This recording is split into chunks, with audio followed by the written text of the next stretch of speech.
नमस्कार मित्रांनो, मी Deepak Hazare, BMS second year student in government Ayurvedic college Baramati. तर आजच्या व्हिडिओमध्ये आपण बघणार आहोत. आता कालच एक नोटीस तुमच्या MUH's वेबसाईटवर आला आहे. त्या नोटीसमध्ये तुम्हाला टाइम टेबल दिला आहे युनिव्हर्सिटी एक्झामचं. तर आज आपण त्याचबद्दल बघणार आहोत आणि 3 पॉईंटमध्ये डिस्कशन करणार आहोत. पहिल्या पॉईंटमध्ये येणार आहे टाइम टेबल काय आहे, कोणत्या तारखेपासून तुमचे एक्झाम चालू होणार आहेत किंवा तुम्हाला एक्झामिनेशन सेंटर नोटीस कधी येणार आहे आणि तुमचं जे वायवा आहे त्याचं शेड्यूल तुम्हाला कधी येणार आहे. आता राहिले फक्त 50 दिवस. तर 50 दिवसामध्ये तुम्हाला जर पास व्हायचं असेल किंवा टॉप करायचं असेल एक्झाममध्ये तर आपल्या स्ट्रॅटेजी कशी असली पाहिजे किंवा टाइम मॅनेजमेंट कसं असलं पाहिजे. आणि तिसऱ्या पॉईंटमध्ये आपण बघणार आहोत थोड्या टिप्स प्रत्येक सब्जेक्टबद्दल किंवा स्मार्ट वर्क कसं केलं पाहिजे किंवा हार्ड वर्क कोणत्या सब्जेक्टमध्ये केलं पाहिजे हे आपण आज व्हिडिओमध्ये बघणार आहोत. तर चला तर मग व्हिडिओला सुरुवात करूया. त्याआधी जर तुम्ही माझ्या चॅनलवर नवीन असाल तर चॅनलला नक्की सबस्क्राईब करा.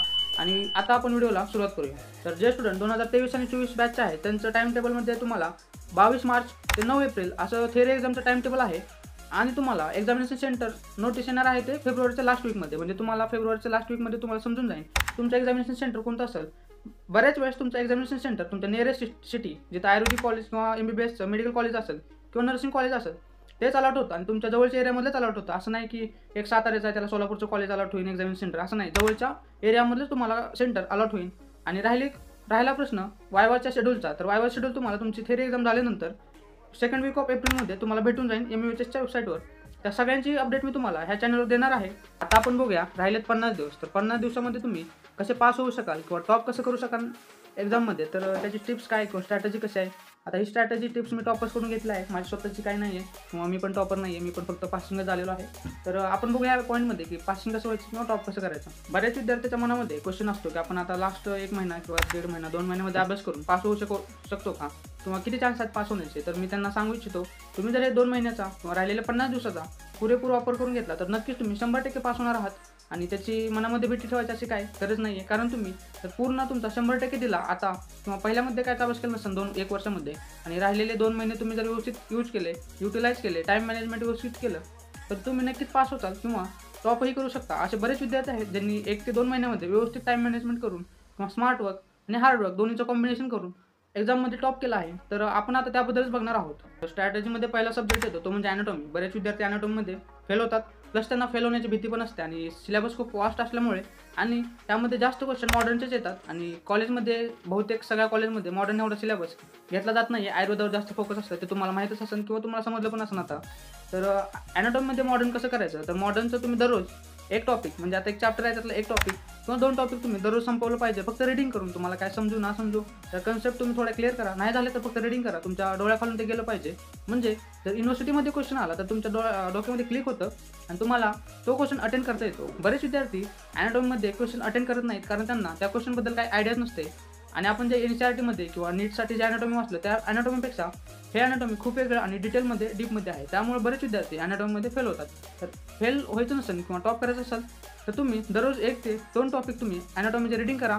कंपल्सरी रीडिंग करणं गरजेचं आहे, नाहीतर तुमचा सिलेबस संपणार नाही आहे. सिलेबस खूप वास्ट आहे आणि आता टाईम खूप कमी राहिला आहे. आता ॲनाटॉमीमध्ये स्मार्ट वर्क कसं करायचं. तर जे आयुर्वेदिक टॉपिक आहे त्यामध्ये तुम्ही स्मार्ट वर्क करू शकता. फक्त तुम्हाला श्लोक काही क्वचितच टॉपिकचे करायचे आहेत, जसे गर्भशरीरचे श्लोक करायचे आहेत ते पण थोडेच आहेत. परत मर्मशरीरचे 2-4 श्लोक आहेत तेवढे करायचे आहेत आणि त्यामध्ये मर्मशरीरमध्ये संख्या लक्षात ठेवायची आहे. प्लस त्यांचे वर्गीकरण सगळ्यात महत्त्वाचं आहे. क्लासिफिकेशनवर एक LAQ पडू शकतो किंवा SAQ पडू शकतो. क्लासिफिकेशन देतात आणि त्यामध्ये मर्म कोणते येतात, त्याची अंगुल संख्या, प्रमाण, विद्व लक्षण हे तुम्हाला करावं लागेल. हे थेअरी तुम्ही मर्म शरीरमध्ये करू शकता. राहतेच अस्थिचे प्रकार किंवा शरीर उपक्रमणे शरीर त्यामध्ये तुम्ही डेफिनेशन वगैरे सगळं ते 10 ते 15 श्लोक असतील ते तुम्ही करा. आणि ॲनाटॉमीचे मॉडर्न हे हार्ड वर्कसाठी आहे आणि आयुर्वेद आहे स्मार्ट वर्कसाठी आहे. आता विषय येतो तो म्हणजे फिजिओलॉजीचा. तर फिजिओलॉजीमध्ये हार्ड वर्क काय करायचं आणि स्मार्ट वर्क काय करायचं. तर पेपर 2 असते त्यामुळे तुम्हाला भरपूर टाईम भेटणार आहे, प्लस तुम्हाला सिलेबस पण कमी भेटणार आहे दोन्हीमध्ये पण ॲनाटॉमी थोडं जास्त आहे. पण फिजिओलॉजी तुम्ही मॉडर्न पार्ट हा स्मार्ट वर्कसाठी ठेवू शकता कारण तुम्ही NCERT तुम्ही वाचली असेल आणि तुम्हाला फिजिओलॉजी क्लिअर असेल. आणि बहुतेक फिजिओलॉजी तुमची NCERT लेवललाच आहे, थोडी डीपमध्ये विचारतात पण एवढी काय डीपमध्ये फिजिओलॉजी मॉडर्न पार्ट विचारत नाहीत. आता मुद्दा येतो तो म्हणजे आयुर्वेदिक पार्टचा. तर आयुर्वेदिक पार्टमध्ये त्यांना एक्सपेक्टेड असतात ते श्लोक्स. तर श्लोक्स तुम्ही करणं खूप गरजेचं आहे आणि त्यावर तुम्ही हार्डवर्क केलंच पाहिजे. दररोज एका तरी टॉपिकचे 4 ते 5 श्लोक तुम्ही आता करणं गरजेचं आहे, नाहीतर तुम्ही फिजिओलॉजीसारख्या सोप्या सब्जेक्टमध्ये पण फेल होऊ शकता. आपल्याला असं वाटतं की आपण फिजिओलॉजी इथे आपल्याला सोपे आहे, सगळ्यालाच वाटतं सोपे आहे, पण बरेच विद्यार्थी असे फिजिओलॉजीमध्ये पण फेल झालेले आहेत. तर तुम्ही आयुर्वेदा पार्टकडे जास्त लक्ष द्या फिजिओलॉजीचा. त्यामध्ये प्रकृतीचे श्लोक एक प्रकृतीवर LAQ फिक्स आहे. क्रियाशरीरच्या श्लोकसाठी अष्टांग हृदयाचे जे 11, 12, 13 जे अष्टांग हृदय सूत्रस्थानचे 11, 12, 13 जे चॅप्टर आहेत त्याचे श्लोक तुम्ही केलं तर बास होतं इनफ आहेत. ते श्लोक तुम्ही जर बाय हार्ट लर्न केले तर तुम्ही जसे तसे श्लोक तुम्ही प्रत्येक क्वेश्चनला टाकू शकता आणि तुम्हाला जास्त काय श्लोक करायची गरज पडणार नाही आहे. त्यामुळे इथं पण स्मार्ट वर्क येतं आणि हार्ड वर्क येतं ते रीडिंगमध्ये. तुम्हाला प्रत्येक टॉपिक जो छोटा आहे मोठा आहे प्रत्येक टॉपिक तुमच्या डोक्यामध्ये असला पाहिजे, डोळ्याखालून एकदा तर गेला पाहिजे, म्हणजे तुम्ही तो क्वेश्चन अटेंड करू शकता. तर इथे एक गोष्ट लक्षात घ्यायची अशी आहे की तुम्ही जर सगळा पेपर तुम्ही कव्हर केला तर तुमचे पास व्हायचे चान्स खूप वाढतात. जर तुम्ही त्या पेपरमधले एक केले किंवा एक SCQ सोडला किंवा थोडेफार क्वेश्चन सोडले तर तुमचे पासिंगचे चान्सेस खूप कमी राहतात. जर तुम्ही अटेंड केला तर ते कमीत कमी त्याला 1 ते 2 मार्क पडू शकतात. तर काहीच अटेंड नाही केला तर त्याला 0 मार्क पडतात. आता आपण लास्टच्या पॉईंटमध्ये बघणार आहोत काय टाईम मॅनेजमेंट कसं करायचं किंवा स्ट्रॅटेजी काय राहिली पाहिजे, सम टिप्स म्हणजे कोणत्या कोणत्या सब्जेक्टसाठी काय केलं पाहिजे आपण आता बघितलं. पण थोड्या टिप्स बघूया आपण की कसं केलं पाहिजे, 50 दिवस कसं युटिलाइज केलं पाहिजे जेणेकरून तुम्ही जास्त एफिशियन्सीनं आणि चांगल्या मार्कानं पास होसाल. तर पहिल्यांदा सांगितल्यासारखं ॲनाटॉमीसाठी तुम्ही दररोज 2 ते 3 चॅप्टर किंवा 2 ते 3 टॉपिक तुम्ही रीड केलं पाहिजे. अष्टांग हृदय एकच पेपर असतो त्यामध्ये तुम्हाला श्लोक करायचे. ते अष्टांग हृदय सूत्रस्थान पहिला अध्याय, 5वा अध्याय, 9वा अध्याय, 10वा अध्याय, 11वा अध्याय, 12वा अध्याय असे 5 ते 6 अध्यायाचे श्लोक तुम्ही कमीत कमी केले तर तुम्ही अष्टांग हृदय पास होऊ शकता. आणि चरकचे पहिल्या अध्यायामधले गुण कर्मचे श्लोक प्लस 9वा अध्याय आणि 10वा अध्याय हे श्लोक तुम्ही करा. आणि बाकीचे जे आहेत थेरी फक्त रीडिंग करा आणि कन्सेप्ट क्लिअर करून घ्या. पदार्थ विज्ञानासाठी काय ट्रिक्स काय आहे किंवा टिप्स काय आहे तर पदार्थ विज्ञानासाठी तुम्ही दररोज आता राहिलेत 50 दिवस म्हटलं तुम्हाला दररोज 1 ते 2 श्लोक कोणते तर्कसंग्रहाचे 1 ते 2 श्लोक दररोज सकाळी उठल्यावर केले तर 50 दिवसामध्ये तुमचे जवळपास 40 ते 50 किंवा 40 ते 45 श्लोक तुमचे इजी पास होऊन जातात, पाठ होऊन जातात.